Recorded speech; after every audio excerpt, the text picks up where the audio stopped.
تو کیسے ہیں دوستو، چلتے ہیں ایک ایسے سفر پر جو سمندر کی گہرائیوں سے ہوتا ہوا سنسان اور خوفناک راستے عبور کرتا ہوا سمندر کی گہرائیوں میں چلنے والی ایک مشین کے بارے میں ہے جو اپنے دشمن کو اس طرح مارتی ہے کہ دور دور تک کسی کو خبر نہیں ہوتی، جو بہت ہی خاموشی اور خوفناک طریقے سے اپنے دشمن پر وار کرتی ہے۔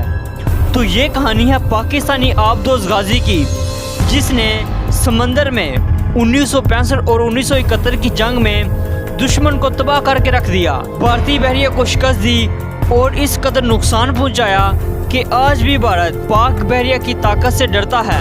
اور بات کریں گے سمندر کی گہرائیوں میں چلنے والی آبدوز میں زندگی گزارنا کس قدر مشکل ہوتا ہے، اور ایسی کیا وجہ ہے کہ سپاہیوں کو روزانہ شیو کرانے کے فوجی ڈسپلن سے چھوٹ مل جاتی ہے، اور سپاہیوں کے بال کیوں بڑے ہوتے ہیں۔ میں ہوں محمد اویس اور آپ دیکھ رہے ہیں اویس ورلڈ انفارمیشن۔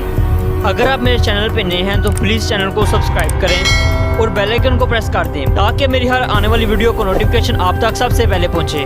آبدوز غازی پاکستان کے پاس وہ واحد سمندر میں جنگ لڑنے والا ہتھیار تھا جو برے صغیر میں کسی ملک کے پاس نہ تھا۔ اس آبدوز کی بڑی خوبی یہ تھی کہ یہ سمندر میں بارودی سرنگیں بچھا سکتی تھی تاکہ اگر دشمن کا کوئی بحری جہاز کراچی کی بندرگاہ کی طرف حملہ کرنے کے لیے آئے تو راستے میں ہی تباہ ہو جائے۔ یہ ایک جدید قسم کی آبدوز تھی۔ 1965 کی جنگ میں غازی کو اپنے مشن پر روانہ کیا گیا جس کا ہدف بھارت کے دوارکا اڈے پر نصب ریڈار کو تباہ کرنا تھا۔ اس اڈے پر جدید قسم کے ریڈار لگے ہوئے تھے جو پاک فضائیہ کے ہتھیاروں کو ڈیٹیکٹ کرتے اور پاک فضائیہ کی کارروائیوں میں بڑی رکاوٹ پیدا کرتے تھے۔ آبدوز غازی کمانڈر کرامت نیازی کی قیادت میں سمندر کی تہہ میں اپنے سفر پر روانہ ہوئی۔ سمندر کے اس پرخطر ماحول میں غازی بھارتی بحری جہازوں کو تباہ کرنے کے لیے پرعزم تھی۔ آبدوز غازی کے ساتھ پاک بحریہ کے ساتھ بحری جہاز بھی اس مشن پر روانہ ہوئے۔ جب غازی بھارت کی سمندری حدود میں داخل ہوئی تو بھارتی بحریہ پر خوف طاری ہو گیا۔ غازی اپنی صلاحیت اور حملہ کرنے کی طاقت میں اس قدر غیر معمولی تھی کہ بھارت کے بحری جہاز اس کے پاس جانے سے گھبراتے تھے۔ بھارت کے ریڈار عملے نے غازی کی موجودگی کی اطلاع کمانڈروں تک پہنچائی مگر وہ غازی کے قریب جانے سے گھبراتے تھے، اور بھارتی کمانڈروں نے یہ رپورٹ پیش کی کہ آس پاس کوئی آبدوز کے آثار نہیں ملے۔ پاک بحریہ نے دوارکا اڈے پر اس قدر زور سے حملہ کیا کہ بھارت کا یہ مضبوط اڈا نیست و نابود ہو گیا۔ اس مشن میں ایک بھارتی طیارے نے پاک بحریہ کے جہاز عالمگیر پر حملہ کرنے کی کوشش کی مگر پاک بحریہ نے اس کو فضا میں ہی مار گرایا۔ اس مشن میں بھارت کے 2 افسر بھی مارے گئے اور اس جنگ میں پاکستان کو فتح حاصل ہوئی۔ 29 ستمبر 1965 کو بھارتی بحریہ کے کمانڈر ان چیف کو اس ناکامی پر ملازمت سے نکال دیا گیا۔ غازی اپنا مشن مکمل کر کے کراچی کی بندرگاہ واپس آ گئی اور پاکستان کو بہت بڑی کامیابی حاصل ہوئی۔ ایک نظر آبدوز میں رہنے والے سپاہیوں کی زندگی پر ڈالتے ہیں کہ وہ کس طرح مشکل حالات میں کئی مہینوں کے لیے سمندر میں ایک بند ڈبے میں زندگی گزارتے ہیں۔ سمندر کی گہرائی میں جہاں نہ ان کے پاس کوئی ہوتا ہے اور نہ ہی ان کو باہر کی دنیا کی خبر ہوتی ہے۔ بیرونی دنیا سے رابطہ اس وقت ممکن ہوتا ہے جب آبدوز سطح پر آئے، اور ایسا کم ہی ہوتا ہے کیونکہ سمندر میں مشن بہت راز اور خاموشی سے کیا جاتا ہے۔ آبدوز پر زندگی آسان نہیں ہوتی اور نہ ہی ہر کوئی آبدوز کے عملے کے لیے کوالیفائی ہوتا ہے۔ بحریہ میں اس کے لیے سخت شرائط ہوتی ہیں جن میں ایک نفسیاتی امتحان ہوتا ہے۔ آبدوز کو ایک وقت میں کئی ماہ کے لیے پلان کیا جاتا ہے۔ ایک وقت میں زیر سمندر اور بغیر سطح پر آئے سب سے زیادہ وقت گزارنے کا ریکارڈ 11 ماہ ہے جو ایک امریکی آبدوز کا ہے۔ لمبا عرصہ بغیر سورج کی روشنی کے چھوٹی سی جگہ میں رہنا اعصاب پر اثر ڈالتا ہے مگر آبدوز کا عملہ بہت بہادر اور باہمت ہوتا ہے۔ آبدوز کے عملے کا وقت 8 گھنٹے کی 3 شفٹوں میں تقسیم ہوتا ہے۔ 8 گھنٹے کی ڈیوٹی، 8 گھنٹے کا پرائیویٹ وقت جس میں وہ کھیل سکے، پڑھ سکے، ورزش کر سکے، اور 8 گھنٹے سونے کے لیے ہوتے ہیں۔ رہنے کے لیے جگہ بہت کم ہوتی ہے۔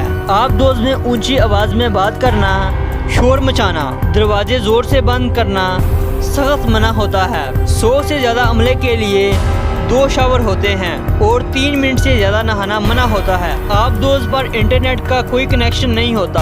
آبدوز جب ٹور پر ہوتی ہے تو عملے کے لیے بال کٹانا یا روزانہ شیو کرانے کے فوجی ڈسپلن سے چھوٹ ملتی ہے کیونکہ کنڈیشنز بہت سٹرگلنگ ہوتی ہیں، لیکن ٹور کے بعد یہ ڈسپلن دوبارہ لاگو ہو جاتا ہے۔ آبدوز کی زندگی ہر ایک کے لیے نہیں ہوتی، بغیر تازہ ہوا اور دھوپ کے کئی ہفتوں کے لیے بند جگہ پر رہنا بہت جگرے والی بات ہوتی ہے۔ پھر 1971 کی جنگ کا وقت آیا اور غازی کے لیے ایک نیا مشن تھا۔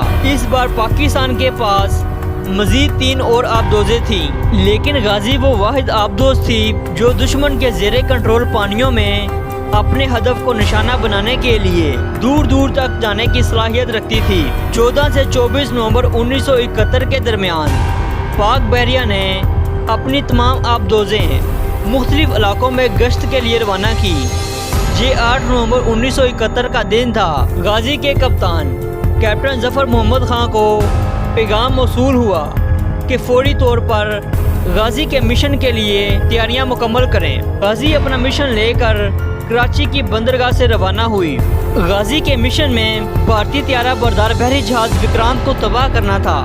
یہ ایک ایسا بحری جہاز تھا جس پر جنگی طیارے سمندر میں ایک جگہ سے دوسری جگہ لے جائے جا سکتے تھے اور اس سے طیارے اڑان بھی بڑھ سکتے تھے اور اس پر لینڈنگ بھی کر سکتے تھے۔ بھارت کے پاس یہ بہت طاقتور ہتھیار تھا، لیکن آبدوز غازی اس کے مقابلے میں بہت زیادہ خطرناک تھی۔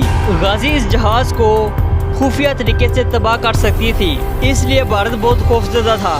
غازی کے لیے بھارت کے ساحل وشاکھاپٹنم تک پہنچنے کے لیے غازی کو ایک لمبے سفر کا سامنا تھا۔ غازی ساحل کے ساتھ گہرے پانیوں میں ہوتی ہوئی سری لنکا پہنچی، جہاں سے اس نے بھارت کا رخ کیا۔ بھارت نے یہاں بزدلی دکھائی اور خوف کے مارے اپنے سارے بحری جہاز چھپا لیے اور جنگ کے لیے میدان میں ہی نہیں آئے۔ غازی نے بھارت کے سمندری پانیوں میں بارودی سرنگیں بچھانا شروع کر دیں۔ یہاں غازی کے ساتھ ایک حادثہ پیش آیا جس میں غازی کے انجن نے کام کرنا چھوڑ دیا اور ایک زوردار دھماکہ ہوا جس سے غازی تباہ ہو گئی۔ بھارت نے یہاں جھوٹا دعویٰ کیا کہ غازی کو بھارت کے جہاز نے تباہ کیا تھا۔ اصل میں بھارتی جہاز تو کہیں چھپ گئے تھے، وہ غازی کے مقابلے میں آئے ہی نہیں تھے۔ پاکستان نے بھارت کے اس جھوٹے دعوے کو مسترد کیا اور عالمی ماہرین کا بھی یہی کہنا تھا انجن میں خرابی کی وجہ سے غازی کے ساتھ یہ حادثہ پیش آیا۔ غازی کا ملبہ اب بھی سمندر میں پر اسرار کہانی لیے پڑا ہے جو بھارتیوں کو ان کی ناکامی کی یاد دلاتا ہے۔